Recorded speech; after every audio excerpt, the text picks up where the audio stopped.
take the most powerful branch of government, divide it in two, give them very different incentives for how they operate. So de facto, they're representing different interests or slices of the population.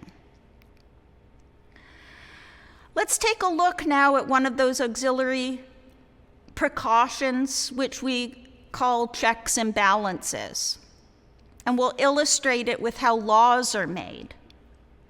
For something to become law, you're going to need a bill that's going to pass in identical form from the House to the Senate, and the president is going to sign. We'll ignore vetoes. Think of this. You're going to need to have a majority of these tiny little communities throughout America that agree.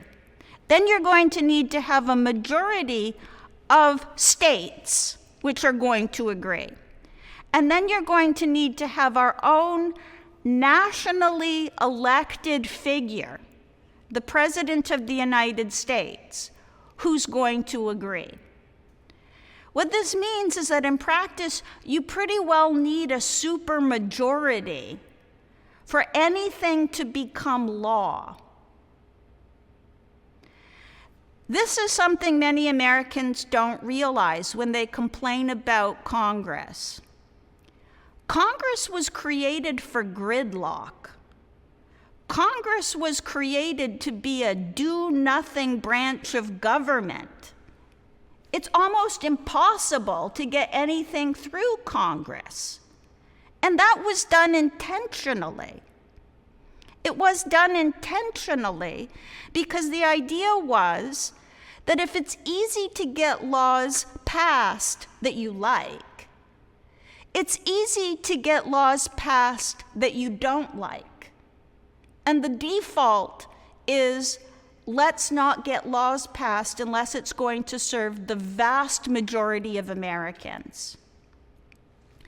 Now, here's another one of those auxiliary precautions that we see in Article 1 of the Constitution.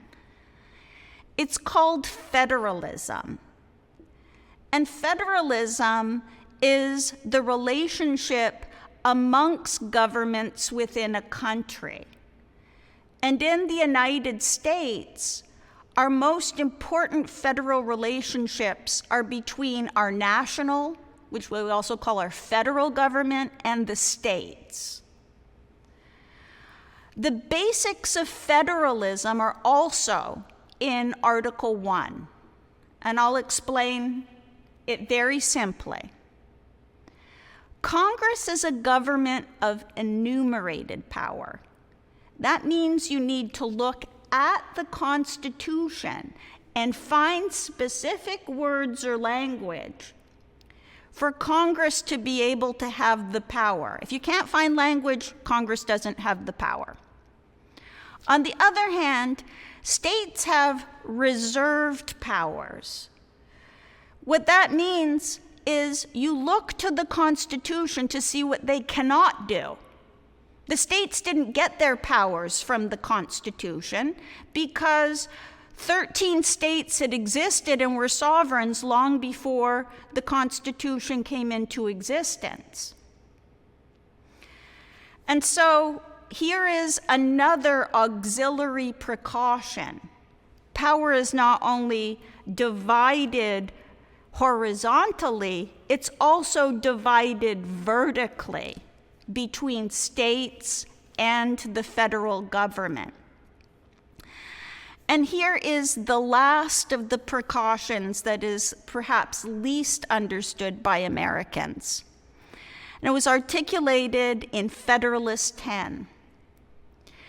They wanted to have a large country with diverse interests, clashing interests, where people don't agree.